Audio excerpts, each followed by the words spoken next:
പ്രിവിയത്. ഇവിടെ നല്ല മഴയും നല്ല തണുപ്പും. പൊറോട്ടയും മട്ടൻ കറിയും കഴിക്കണം. വായോ, നമുക്ക് ഉണ്ടാക്കാം.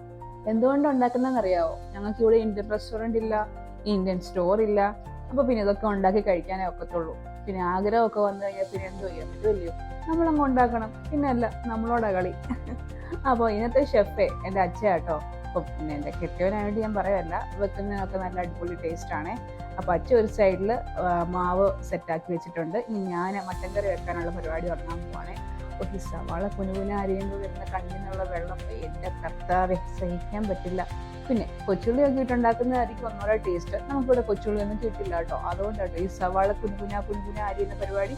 ബാക്കി വേണ്ട ഇൻഗ്രീഡിയൻസ് ഒക്കെ എടുത്ത് ഷെഫിൻ്റെ നിർദ്ദേശപ്രകാരം ഇഞ്ചിക്ക് ഇത്രയും വലുപ്പം മതിയോ, മുളക് അത്രയും മതിയോ എന്നുള്ള സംശയ നിവാരണങ്ങളൊക്കെ ചെയ്ത് കഴിഞ്ഞിട്ട് എല്ലാം കട്ട് ചെയ്ത് സെറ്റ് ചെയ്ത് ഞാൻ കൊടുക്കും. ബാക്കി ഉണ്ടാക്കുന്ന പരിപാടിയൊക്കെ അച്ഛയ്ക്കാണ്. പിന്നെ ഇതിൻ്റെ ഇടയ്ക്ക് കൊച്ചു വന്ന് അമ്മയെന്നൊക്കെ വിളിക്കുന്നുണ്ട്. നമ്മൾ മൈൻഡ് ചെയ്യാണ്ടിരുന്നാൽ മതി, പിന്നെ അങ്ങ് പൊക്കോളും. ഓക്കെ. അപ്പോൾ ഇതിൻ്റെ റെസിപ്പി നമ്മൾ ഷെയർ ചെയ്യുന്നില്ല. ഇത് നിങ്ങൾ യൂട്യൂബിലൊക്കെ കയറി നോക്കി ഉണ്ടാക്കിക്കോ. എൻ്റെ ട്രൈപോഡിൻ്റെ സ്റ്റാൻഡാട്ടോ നിങ്ങൾ ഈ കാണുന്നത്. ഇതിൻ്റെ ഇടയ്ക്ക് ഒരു കാര്യം പറയട്ടെ. ഞാനുണ്ടല്ലോ ട്രൈപോഡും സ്റ്റാൻഡും ലൈറ്റും മൈക്കും ഒക്കെ മേടിച്ചു കേട്ടോ. നിങ്ങൾ വിചാരിക്കും ഞാൻ ഇനി 1 മില്യൺ അടിക്കുന്ന, എങ്ങാനും അടിച്ചാലോ അല്ലേ? ആർക്കറിയാം എപ്പോഴാണ് നമ്മുടെ തലയിൽ വിധി മാറി വരുന്നതെന്ന്. എന്തായാലും സോഫ്റ്റ്വെയർ ടെസ്റ്റ് ഒക്കെ ചെയ്തുകൊണ്ടിരുന്ന ഞാനിപ്പം മട്ടൻ കറിയും പൊറോട്ട ഒക്കെ വെക്കുന്നില്ലേ. അങ്ങനെയൊക്കെയാ ജീവിതം, അങ്ങനെയൊക്കെയാ. നമുക്ക് പല കാര്യങ്ങൾ ഇതിൻ്റെ ഇടയ്ക്ക് വരും. അപ്പോൾ നമുക്ക് മട്ടൻ ഇട്ട് ബാക്കി കറി ഉണ്ടാക്കാവേ. കൂടുതൽ വാചകം അടിച്ച് നിങ്ങളെ ബോറടിപ്പിക്കുന്നില്ല.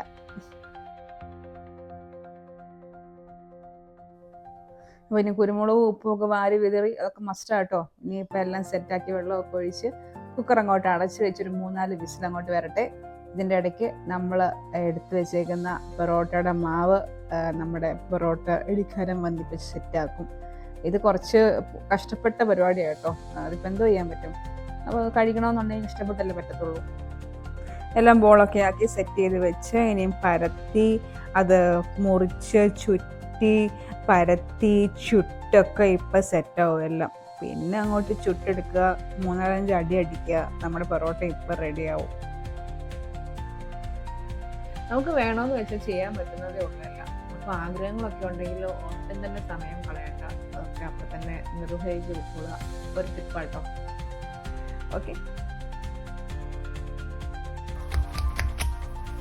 അങ്ങനെ പൊറോട്ടയൊക്കെ ചുട്ട് 2-3 അടിയൊക്കെ അടിച്ചങ്ങോട്ട് സെറ്റായി. നല്ല സൂപ്പർ മണമായിരുന്നേ. അപ്പം ഞങ്ങളെല്ലാം കഴിച്ച് സെറ്റായി.